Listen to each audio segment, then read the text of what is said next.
Bismillahirrahmanirrahim. Assalamualaikum warahmatullahi wabarakatuh.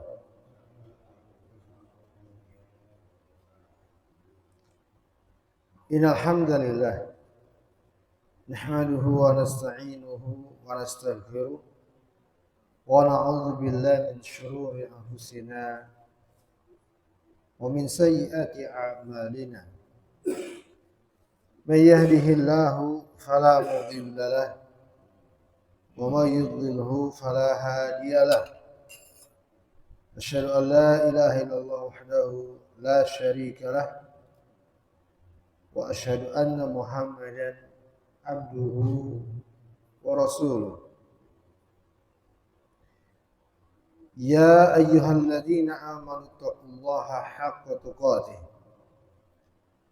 wa la tamutunna illa wa antum muslimun. Amma ba'du. Ya ma'syaral muslimin wal muslimat jamaah Masjid As-Salam, Bapak-bapak sepuh yang sangat saya hormati dan saya muliakan, hadirin jamaah, bapak-bapak, ibu-ibu yang telah hadir di masjid ini, semoga semua senantiasa dalam keadaan sehat walafiat,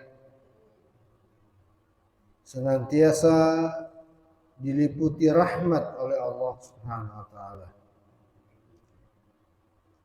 Kita bersyukur atas segala kebaikan yang terus-menerus ada pada diri kita dari Allah Jalla wa Ala. Dan juga atas nikmat bisanya kita beribadah. Hadir di masjid ini, selesai dari sholat maghrib berjamaah, itu nikmat yang tiada tanding, yang harus kita syukuri. Dan ingat, pembahasan tentang syukur yang telah kita pelajari bersama. Salawat serta salam, mari kita awali pertemuan ini untuk memanjatkannya bagi tauladan kita Nabi besar Muhammad sallallahu alaihi wasallam. Kita lanjutkan tafsir Quran surat Al-Kautsar, dan pada pertemuan kali ini kita akan masuk ayat yang terakhir. A'udzu billahi minasy syaithanir rajim. Bismillahirrahmanirrahim. Inna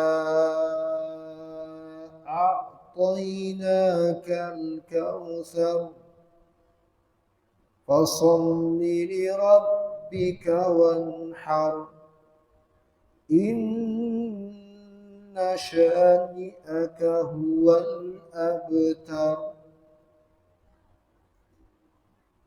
Allah berfirman yang artinya, sesungguhnya kamilah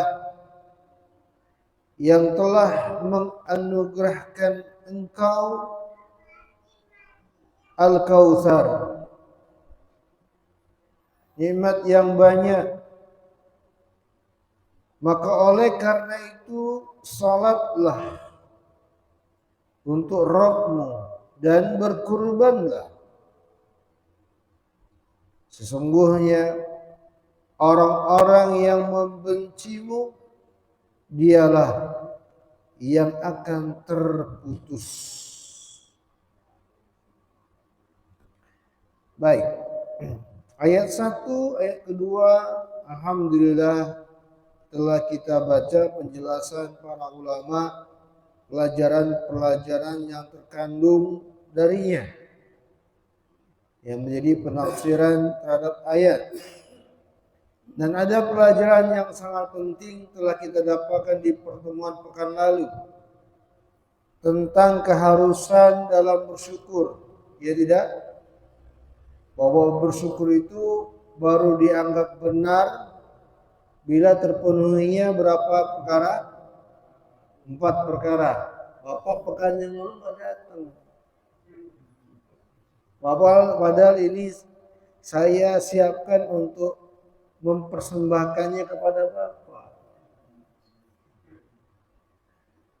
Ya, kan ini atas pertanyaan Bapak. Bagaimana cara bersyukur yang benar? 2 pekan yang lalu. Nah, pekan kemarin saya hadirkan 4 hal, Pak.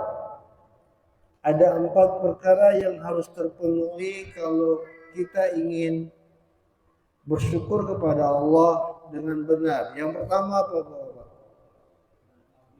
Al-i'tiraf. Apa itu i'tiraf, Pak Yuda? Yakin bahwa nikmat hanya dari Allah.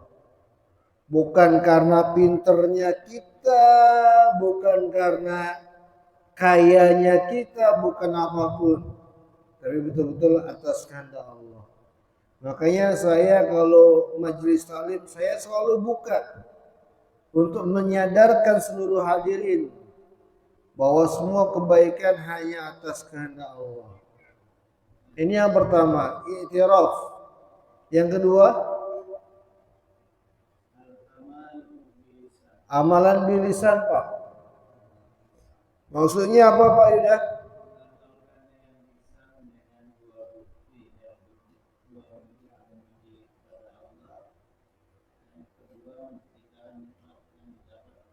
Ya, amalan lisan, Pak. Untuk bersyukur kepada Allah dengan amalan lisan yaitu dengan memuji Allah. Alhamdulillah. Kemudian menceritakan kepada yang lain. Saya tadi begini dan begitu. Menceritakan. Bi ni'mati rabbika fahaddits. Terhadap nikmat Rabbmu ceritakan. Itu yang kedua, amalan lisan. Yang ketiga,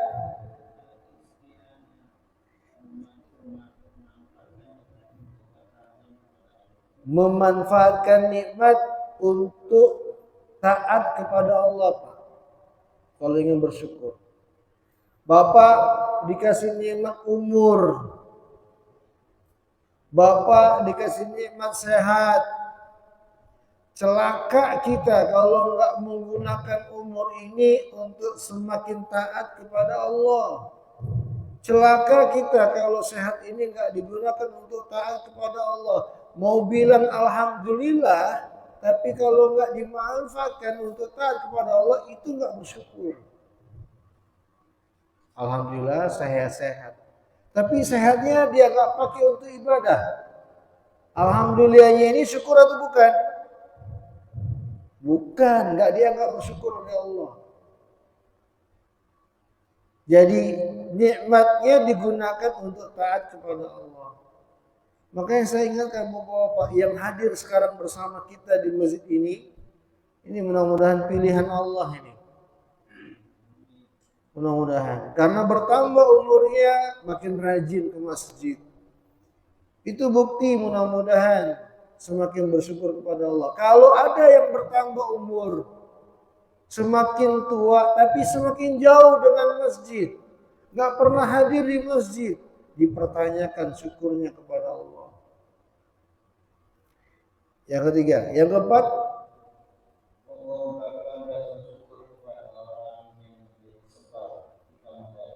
nah itu Pak, mengungkap rasa syukur kita kepada orang yang menjadi sebab nikmat Allah ada pada kita. Caranya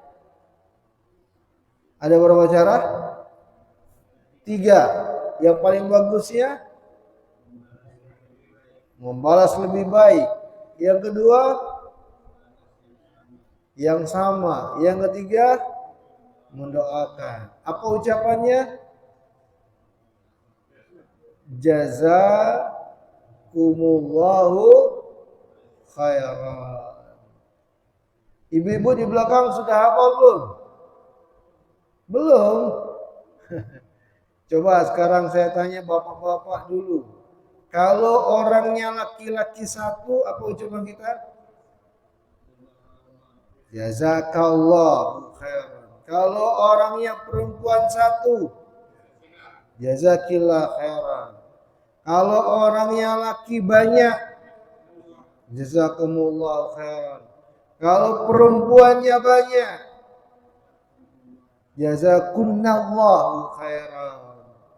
Kalau banyak laki-laki perempuan campur, jazakumullahu khairan. Ibu-ibu saya tanya, bapak-bapak diam. Kalau orangnya laki-laki bu, apa yang kita bilang?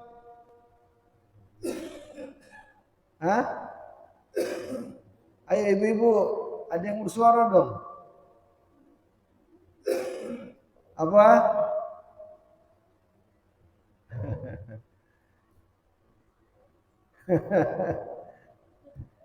Kalau laki-laki satu, apa ucapan kita? Bapak-bapak yang saya tanya. Bapak-bapak, ibu-ibu yang saya tanya. Apa ibu-ibu? Belum hafal. Baik, ikutin saya. Kalau orangnya laki-laki satu, ucapan kita jazakallahu khairan. Pak Yuda bisa dibantu papan tulisnya. Saya tulis papan tulis saja. Ibu-ibu di belakang dapat faedah. Kita mulai dari sekarang mengucapkan terima kasih dengan ucapan yang diajarkan Nabi kepada orang lain. Selama ini kita cuma bilang terima kasih ya, terima kasih ya. Nah, sekarang coba kita ungkap dengan bahasa yang diajarkan Nabi. Dan ini salah satu bentuk rasa syukur kita kepada Allah. Saya sambil minum boleh ya? Boleh enggak? Bismillah.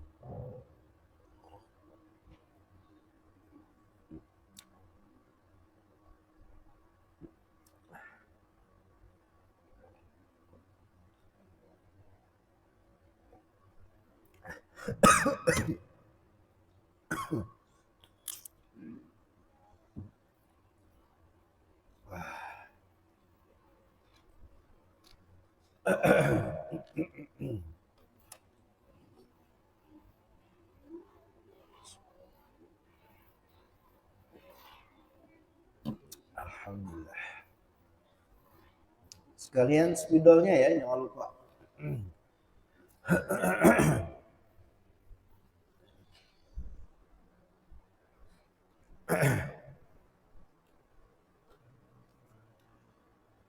Saya dengan simbol.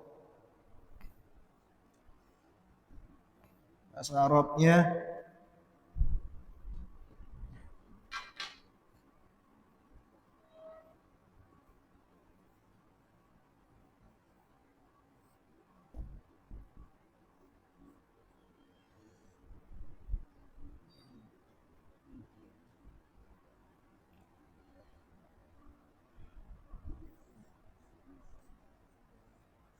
banyak.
Nah, mudah-mudahan kita bisa membiasakannya mulai hari ini.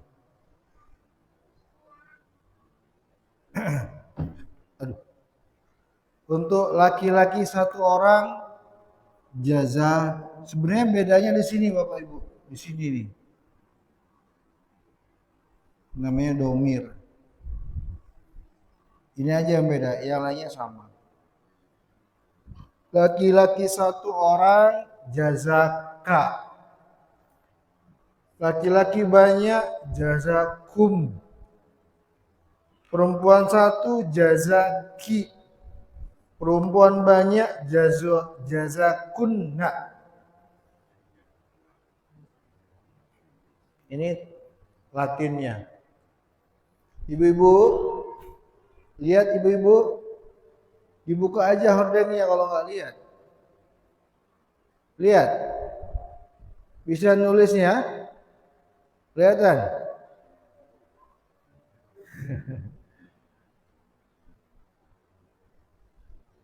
Kebaca nggak ibu-ibu di belakang? Kebaca nggak ibu?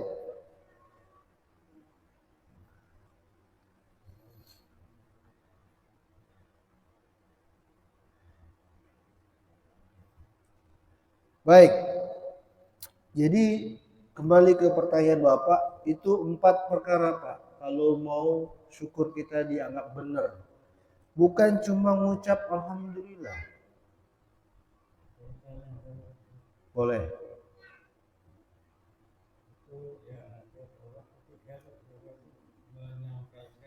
Empat.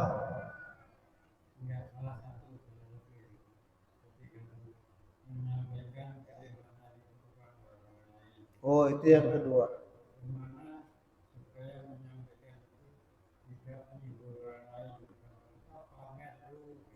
Niat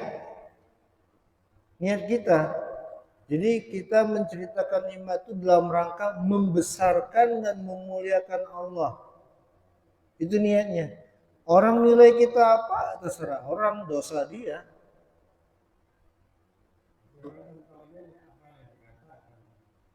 Makanya jaga niat. Jaga niat. Kalau sesuatu dari hati, insya Allah terjaga. Kalau orang mau bilang jelek, jangan terpengaruh. Penting kita jaga niat. Kalau kita selalu mempertimbangkan apa ucapan orang, kita nggak bisa sholat. Takut dibilang orang ria, takut dibilang ini, akhirnya nggak sholat kita. Baik. Cukup ya. Saya kembali melanjutkan pelajaran kita untuk tafsir Al-Kautsar ayat yang terakhir, ayat yang ketiga. Allah berfirman, "Inna syani'aka huwal abtar." Sesungguhnya orang-orang yang membencimu dialah yang akan terputus. Imam Ibnu Katsir rahimahullahu taala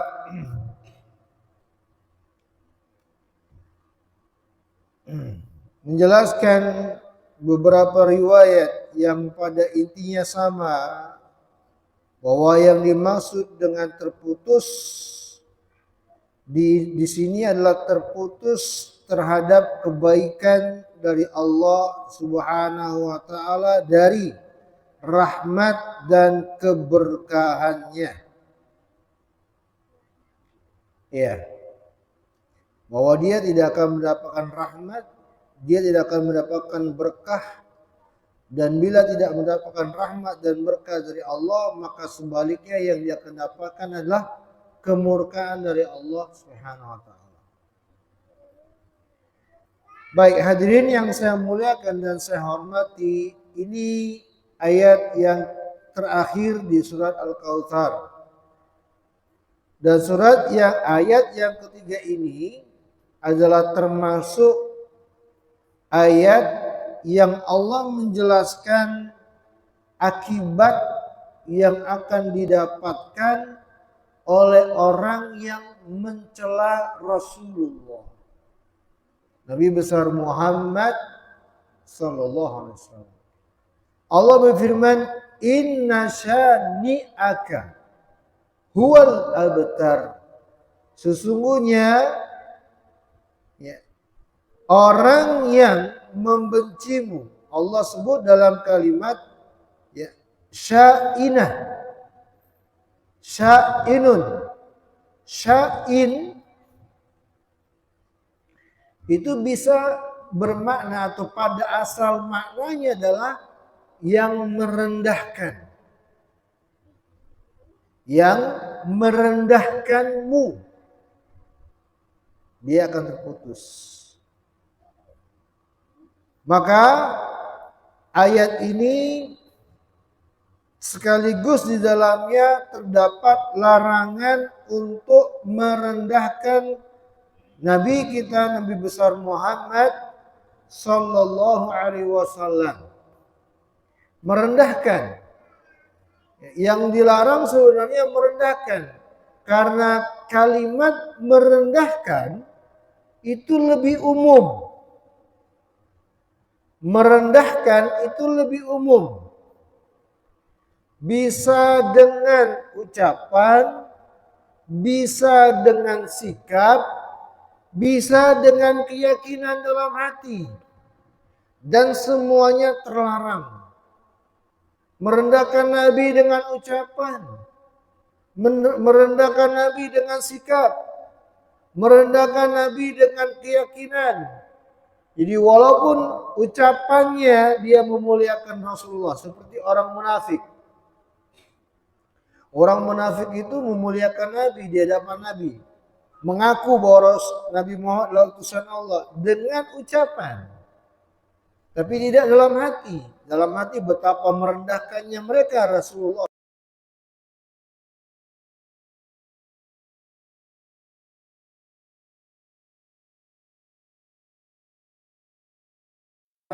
Orang yang berkata dengan lisannya sesuatu yang tidak sama dengan yang ada di hati mereka.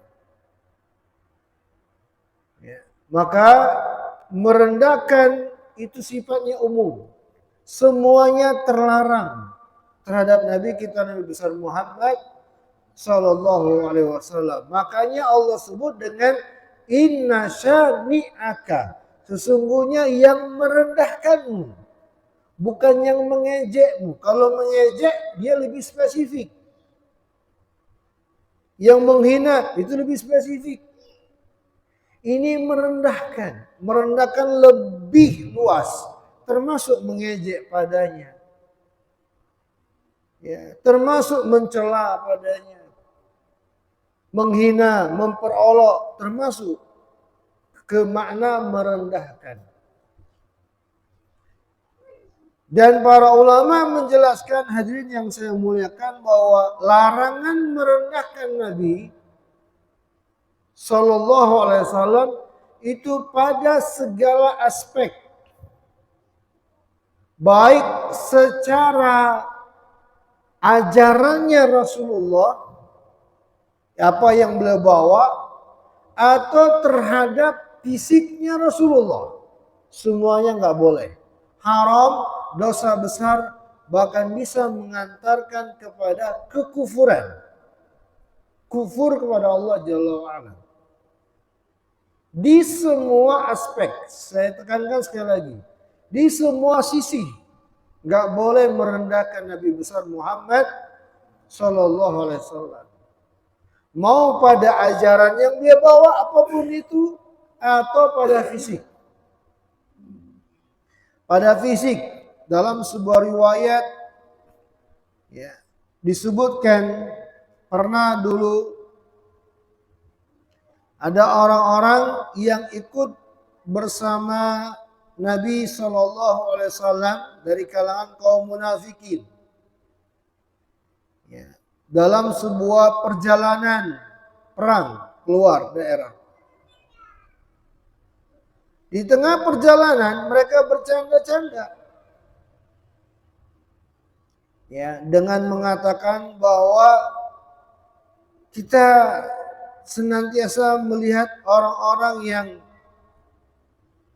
kalau makan paling rakus, kalau ngomong suka bohong. Kalau perang paling takut menghina fisik. Kalau bahasa sekarang, apa bahasa sekarang? Body shaming. Ya, body shaming, gitu ya, lebih kepada fisik. Mereka mengejek Nabi dan para sahabatnya. Ya. Nabi dan para sahabatnya mereka ejek. Maka turunlah surat At-Taubah untuk mereka. Ada di surat Taubah ayat ke-65 dan 66. Allah berfirman, "Wala in sa'altahum la yaquluna innama kunna nakhudu wa nal'ab. Qul abillahi wa ayatihi wa rasulihi kuntum tastahzi'un.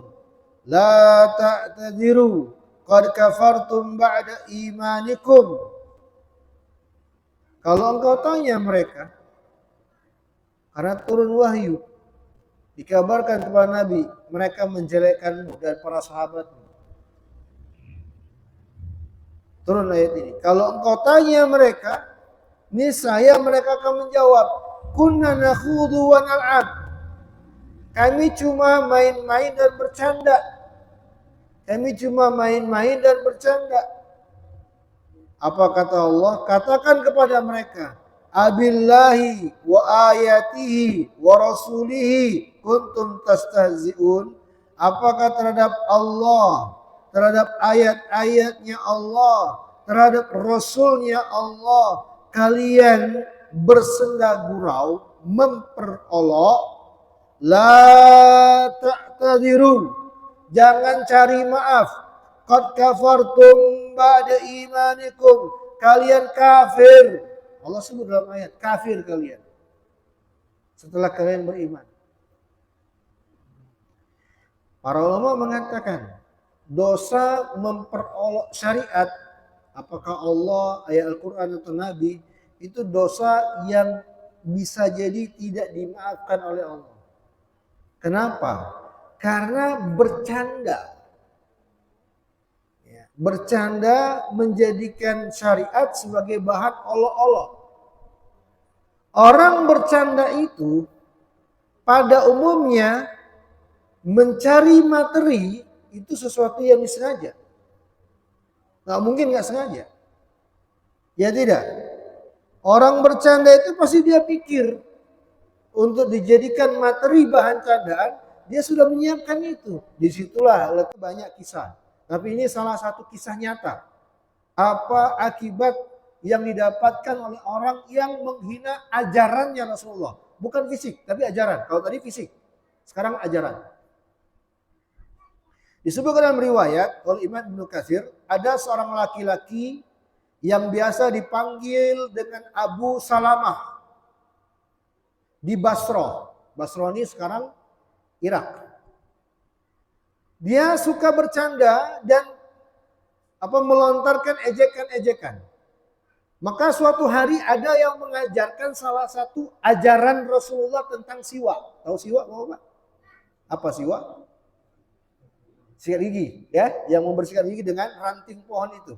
Itu ajaran Nabi. Bahkan Nabi sangat memotivasi itu. Ya, inna fis siwaqi mutahharatun lil fam, mardatun lir rabb, kata Nabi. Pada siwak itu mendatangkan kesucian mulut dan keridhaan dari Allah. Motivasi betul oleh Nabi untuk bersiwak. Nah, ketika ada yang mengajarkan ini bersiwak begitu, apa kata Abu Salamah? Demi Allah, saya pakai itu, kayu itu cuma untuk membersihkan pantatku. Ini bercanda. Ketawalah orang-orang. Ini yang menjadi bahan apa nih? Ajaran Rasulullah, ya. Ajarannya Rasulullah nih. Kata Imam Ibnu Katsir rahimahullah, ini kejadiannya. Ini kejadian nyata. Yang setelah dia menyebut kalimat itu, dia betul-betul buktikan. Dia ambil siwak, dia masukkan ke pantatnya. Sambil ketawa-ketawa. Dia buang. Dalam riwayat disebutkan setelah 9 bulan setelah kejadian itu, dia merasa sakit di perutnya, kemudian ternyata membesar perutnya dan dia seperti wanita yang mengandung, hamil, lalu melahirkan seorang anak dari tubuhnya. Yang dia lahirkan bayi yang secara fisik seperti tikus kerdil keluar dari duburnya. Ya. Tikus yang ukurannya seperti bayi, pendek, gempal.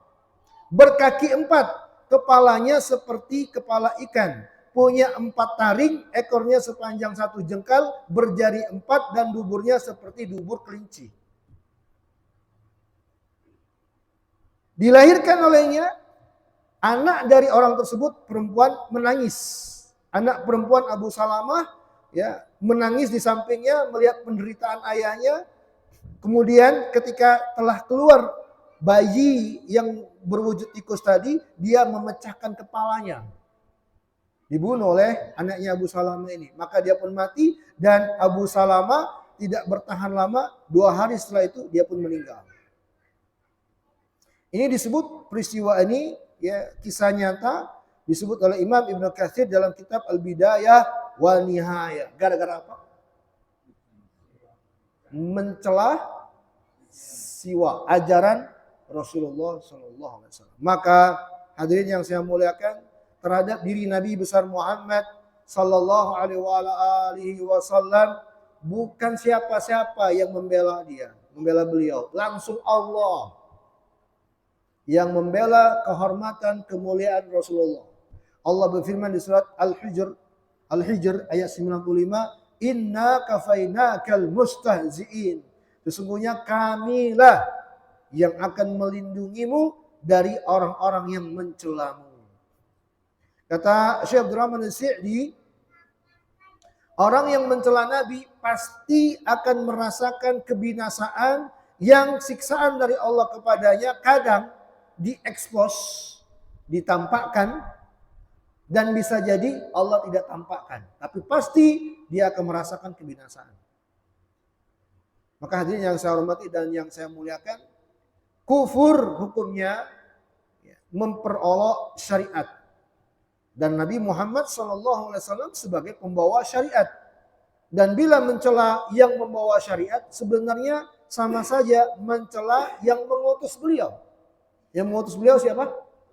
Allah Subhanahu wa taala. Sehingga kalau udah jelas nih ajaran Rasulullah, jelas ini ajaran Rasulullah, jangankan mengejek, jangan pernah mengucapkan kalimat yang mengandung makna perendahan. Mendiskredit ajaran Nabi tersebut. Saya pribadi sering saya ulang. Ini saya pribadi. Saya sangat mengkhawatirkan. Dulu pernah atau beberapa bulan yang lalu pernah di publik tersebar kalimat bahwa suara azan itu suara anjing lebih baik daripada suara azan. Pernah dengar kalimat ini? Saya katakan ini saya khawatir. Kalimat ini akan berdampak buruk kepada yang mengucapkan. Tapi saya nggak perlu mengucapkan lah siapa orangnya. Cuma saya katakan saya khawatir. Wallahi saya khawatir. Ya, akan dirasakan akibatnya bagi orang yang mengucapkannya. Karena ini kan mengandung apa? Maknanya apa? Perendahan. Masuk ke ayat tadi. Inna syani'aka huwal abtar. Sebab Allah tidak mengatakan sesungguhnya yang mengejekmu. Allah tidak mengatakan tapi yang merendahkanmu. Lebih luas. Termasuk yang mengejek. Termasuk yang mencela. Maka hadirin yang saya muliakan dan saya hormati, semua ajaran Islam yang telah disampaikan oleh Rasulullah SAW, kalau kita belum mampu mengamalkannya, jangan komentari dengan komentar yang buruk. Diam saja, tinggalkan, dan Allah tidak akan membebani kita yang nggak mampu. Fattaqullaha mastata'tum, bertakwalah kalian kepada Allah sebatas kemampuan kalian. Jangan mencari pembenaran dengan menjelekkannya. Jangan. Belum bisa sholat berjamaah di masjid, beristighfarlah kepada Allah, minta tolonglah kepada Allah agar diberikan kekuatan. Jangan menghina. Sekarang kan banyak orang-orang menjadikan syariat sebagai bahan candaan ya, untuk mencari apa bahasa sekarang? Subrek, ya, like, ya, konten, apa? Ya itu dia. Allahul musta'an. Dengan menghina, mencela agama. Ada apa namanya? Stand up comedy. Memperolok nama Muhammad. Subhanallah, kufur kepada Allah Jalla wa Ala ini. Kufur. Para ulama mengatakan, mau bercanda, silakan bercanda, tidak ada larangan. Tapi jangan pernah menjadikan agama sebagai bahan candaan. Jangan pernah menjadikan agama sebagai bahan candaan. Istihza haram. Ini perbuatan disebut dengan istihza. Apa Bapak-bapak? Istihza. Saya ingat waktu saya masih kecil, surat kabar. Ini saya hadirkan ingatan saya. Ada surat kabar dengan kolom leluconnya. Doyok kalau nggak salah itu dulu. Jadi doyok ini naik ke loteng. Berjemur di atas itu. Lalu ada rekannya datang. Ini kartun lawakan. Yuk ngapain kamu di atas? Latihan menahan panas sebelum nanti merasakan panas di neraka. Masya Allah, melecehkan ini. Yang melecehkan syariat. Haram hukumnya. Ini istihza. Dan Allah sebutkan dalam ayat, Inna syani'aka huwal abtar. Sesungguhnya yang merendahkanmu, yang mengejekmu, dia akan terputus. Terputus dari rahmat Allah, terputus dari berkah Allah, sehingga yang dia dapatkan hanyalah murka dan azab dari Allah Subhanahu wa ta'ala waliyadzubillah. Dan tidak pandang bulu ya. Mau dia muslim, mau dia kafir, pasti akan azab Allah dia akan dapatkan. Abu Lahab sudah kita lewati tafsirnya, ya kan? Abu Lahab, ya tidak? Betapa siksaan yang Allah perlihatkan kepada manusia, masyarakat di saat itu. Siapa yang masih ingat? Apa yang dialami Abu Lahab menjelang kematiannya? Hah? Apa? Penyakit kulit di seluruh tubuhnya sampai-sampai keluarganya pun nggak mau mengurus jenazahnya. Akhirnya gimana? Dia apa? Didorong dengan kayu dari jauh. Untuk di mana? Dilemparkan ke lubang. Nggak ada yang ngurus karena orang semua jijik, merasa jijik dengan fisiknya. Azab dari Allah akibat merendahkan, mengejek, memperolok Nabi besar Muhammad sallallahu alaihi wasallam. Oleh karena itulah hadirin yang saya muliakan, mari kita jaga kemuliaan Nabi kita. Dan paling ringannya, semangatlah untuk berselawat. Untuk setiap mendengar nama beliau, jangan berat untuk berselawat. Nggak membutuhkan apa-apa, nggak butuh tenaga, apalagi biaya. Cuma berselawat sebagai bukti kita memuliakan beliau. Coba deh bapak-bapak, ibu-ibu, kalau lagi di luar di pasar, lalu mendengar pengumuman, suara yang terdengar itu ternyata menyebut nama istri kita, nama anak kita. Apa respon bapak-bapak? Hah? Pasti memperhatikan kan? Ya tidak? Pasti memperhatikan, pengen tahu. Nama anak saya disebut nih. Nama istri saya disebut nih. Nah kira-kira begitu. Terhadap nama Nabi, setiap nama beliau disebut mestinya kita respect. Jangan acuh. Paham bapak-bapak? Bisa dipahami? Siap? Siap nggak ini? Siap untuk berselawat setiap mendengar nama beliau? Siap? Kita mulai Nabi kita Nabi besar Muhammad sallallahu alaihi wasallam sebagai bentuk pemuliaan. Lebih dari itu banyak keutamaannya. Mudah-mudahan dengan sering berselawat kita mendapat syafaat dari beliau dengan izin Allah pada yaumul mahsyar nanti. Mudah-mudahan dengan sebab banyak salawat Nabi merindukan kita untuk berjumpa dengan beliau dan sekian banyak keutamaan lain. Allah sebut huwal abtar, dialah yang akan terputus. Kalimat huwal abtar ini kalimat bersifat umum. Allah tidak menyebut dengan ancaman dia akan dilemparkan jahanam, dia akan merasakan azab dalam kubur, tidak. Allah menyebut kalimat umum huwal abtar karena siksaan atau kemarahan dengan kalimat umum itu lebih mengerikan. Lebih mengerikan daripada kalimat yang lebih spesifik. Misalnya ini ada seorang ayah marah sama anaknya. Nak, berhenti main game. Nanti bapak cubit. Anaknya masih main game, dicubit. Setelah itu main game lagi. Nak, berhentilah main game. Nanti bapak cubit. Main game lagi dia, dicubit lah. Ketiga kalinya saking marahnya, bapaknya bilang, "Nak, berhentilah main game. Awas ya." Nah, kalimat awas ya ini lebih mengerikan mana nih? Ini dengan yang tadi. Mana yang lebih mengerikan? Awas ya atau saya cubit ya? Awas ya. Karena bisa lebih bukan hanya cubitan. Ya tidak? Nah, begitulah kira-kira ketika Allah mengancam tapi tidak menyebut spesifik. Apa ancamannya? Saking murkanya Allah. Inna syani'aka huwal abtar. Sesungguhnya yang merendahkanmu, yang mengejekmu, terputus. Kalimatnya umum. Apa bentuknya? Oh, luar biasa. Dengan segala macam bentuk kebinasaan. Wallahu ta'ala alam bisawab. Semoga Allah menjauhkan kita dari segala hal yang mendatangkan kemurkaannya. Dan semoga Allah memberikan hidayah kepada kita semua untuk senantiasa bisa memuliakan nabinya Nabi besar Muhammad sallallahu alaihi wasallam. Dan paling nyatanya dengan berusaha mengikuti ajaran beliau. Itu bentuk pemuliaan yang paling nyata. Berusaha mengikuti apa yang telah beliau ajarkan. Dengan demikian berakhirlah tafsir untuk surat Al-Kautsar pada kali ini. Dan insyaallah ta'ala kita akan lanjutkan di pertemuan yang akan datang pada surat yang lain, yakni surat Al-Ma'un. Insyaallah ta'ala. Saya cukupkan sampai di sini untuk pertemuan kali ini. Masih ada waktu kurang lebih 5 menit untuk kita diskusi atau tanya jawab dari jamaah. Saya persilakan. Bapak-bapak. Ya, silakan.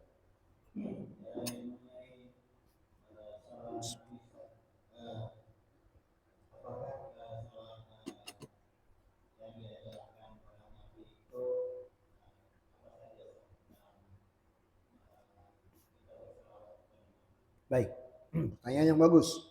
Dan mudah-mudahan pertanyaan ini muncul karena cinta kepada Rasulullah SAW. Mudah-mudahan. Karena ingin bersolawat dengan benar. Baik, berbicara tentang solawat hadirin ada dua sisi pendalilan. Ada dalil yang menyebut dari beliau dengan spesifik dan ada dalil yang bersifat umum. Dalil yang Nabi ajarkan cara bersolawat ternyata hanya terkait dengan sholat. Kita bersolawat dalam sholat di saat apa? Tasyahud akhir. Ya, dan itu termasuk kewajiban. Ya, membaca salawat kepada Nabi di saat duduk tasyahud akhir. Nabi ajarkan dengan spesifik. Ucapkanlah ya Allahumma sholli ala Muhammad kama shallaita ala Ibrahim wa ala ali Ibrahim terus sampai innaka Hamidum Majid. Ini yang disebut dengan salawat Ibrahimiyah. Maka para ulama menyimpulkan kalau salawatnya dalam salat kita tidak ada pilihan kecuali mengikuti lafaz yang Nabi ajarkan. Karena di sini Nabi mengajarkannya kepada Ibnu Mas'ud. Adapun di luar salat maka Nabi mengajarkan hanya dengan kalimat umum, perbanyaklah salawat. Beliau pernah bersabda, "Aktsiru as-salata alayya, fa inna salatakum tablughuni haitsu ma kuntum." Perbanyaklah salawat kepadaku, karena sungguh salawat kalian akan sampai kepadaku dimanapun kalian berada. Di sini Nabi memotivasi memperbanyak salawat, tapi Nabi tidak mengajarkan lafadznya bagaimana. Ternyata para ulama menelaah yang Nabi inginkan ini di luar sholat. Berarti kalau di luar sholat tidak ada lafaz tertentu. Selagi mengandung lafaz salawat dan salam silakan. Seperti yang masyhur yang telah terbiasa kita dengar sallallahu alaihi wasallam, Allahumma sholli ala Muhammad. Ya, terus apalagi? Ya itu yang pada umumnya. Ya, jadi itu bukanlah menjadi sebuah keharusan. Ya, dengan lafaz tertentu. Silakan aja apakah sallallahu alaihi wasallam atau Allahumma sholli alaihi kalau di luar salat. Masih ada waktu? Bapak biasanya nanya. Mana? Dia nanya.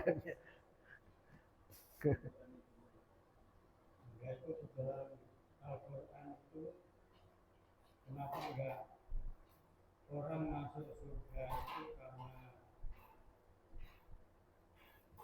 Tempel dong mic-nya. karena bagus sholatnya, tapi mesti ditutup dengan sesuai kehendaknya, maksudnya kehendaknya Tuhan. Itu maksudnya gimana? Iya, kita pernah bahas ini ya di masalah takdir. Pembahasan apa itu? Masalah takdir, kehendak Allah. Di tafsir surat Ikhlas kalau nggak salah. Bahwa segala sesuatu Pak harus kita yakini. Segala sesuatu tidak ada yang terkecualikan dari hal ini, bahwa segala sesuatu terjadi atas kehendak Allah. Atas kehendak Allah. Nah, kehendak Allah kepada hambanya itu kalau berupa kebaikan pada hamba, maka kita katakan itu pertanda Allah menginginkan kebaikan pada si hamba. Kalau ternyata tidak ada kebaikan pada dirinya, maka ya bisa jadi Allah telah menetapkan dia tidak mendapatkan rahmat. Jadi kalau ada orang yang beribadah, orang yang baik ibadahnya, itu atas kehendak Allah Subhanahu wa taala. Orang yang baik beribadah itu atas kehendak Allah, dan dia harus bersyukur kepada Allah yang telah menetapkan dia bisa beribadah dengan baik. Ya. Dan ingat pembahasan ini ya, pernah saya tekankan bahwa kita bukanlah artinya melepaskan diri amalan kita dengan kehendak Allah, nggak perlu dibahas yang seperti itu, bahwa tetaplah kita harus beramal dengan sebaik-baiknya. Jangan beralasan ya kalau Allah menghendaki saya akan beramal. Kalau saya nggak beramal berarti Allah menghendaki saya nggak beramal. Sekarang pertanyaannya tahu dari mana? Ya kan? Tahu dari mana Anda? Kalau Anda tahu kehendak Allah berarti hebat Anda. Kita kan nggak tahu apa kehendak Allah. Kita hanya tahu kehendak Allah bagaimana bila telah terjadi selesai. Kan gitu. Kalau belum terjadi siapa tahu? Ya, nggak mungkin kita mengatakan saya tahu apa kehendak Allah untuk sesuatu yang belum terjadi. Maka tidak bisa dijadikan alasan menjadikan kehendak Allah untuk meninggalkan amalan. Sehingga ketika Allah perintahkan, Allah memerintahkan, Rasulullah memerintahkan kita beramal sebaik-baiknya. Maka itu yang mesti kita jalankan, beramal dengan sebaik-baiknya, beribadah dengan sebaik-baiknya. Kalau ada seorang beramal dengan tidak baik, amalannya buruk, jangan salahkan, jangan beralasan itu kehendak Allah. Jadi tetap ya mau nggak mau tetap kita harus beramal dengan sebaik mungkin, dan tidaklah layak untuk menjadikan kehendak Allah sebagai alasan untuk meninggalkan amalan yang baik. Bisa dipahami Pak? Untuk supaya kita yakin apa amal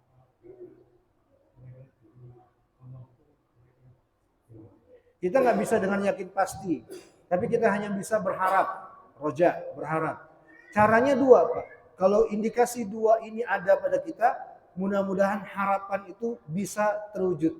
Mudah-mudahan. Yang pertama ikhlas. Ikhlas itu insya Allah mudah Pak. Alhamdulillah. Menjadikan alasan beramal hanya karena Allah. Cukup itu aja sebenarnya.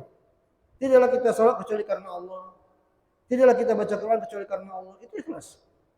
Pokoknya menjadikan alasan. Dan mempertahankannya memang kadang berat. Berjuang dengan mohon pertolongan kepada Allah. Kemudian yang kedua, amalan itu kita lakukan sesuai dengan petunjuk Nabi. Kalau sudah sesuai dengan petunjuk Nabi amalannya, maka dua indikasi ini mudah-mudahan kita bisa katakan amalannya insya Allah diterima. Mudah-mudahan. Begitu. Itu aja indikasinya.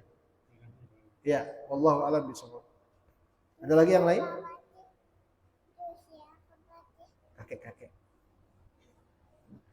Cukup, baik. Kalau tidak ada kita akhiri. Jazakumullah khairan atas kehadiran dan perhatiannya. Semoga apa yang kita pelajari, bapak-bapak pelajari, dengarkan dan ambil faedah darinya. Allah berikan manfaat yang berguna untuk kita dunia dan akhirat. Saya mohon maaf atas segala kesalahan dan kekurangan, dan hanya kepada Allah saya mohon ampunan. Jazakumullah khairan wa barakallahu fikum. Subhanakallahumma wa bihamdika asyhadu an la ilaha illa anta astaghfiruka wa atubu ilaik. Wabillahi taufiq wal hidayah. Wassalamualaikum warahmatullahi wabarakatuh.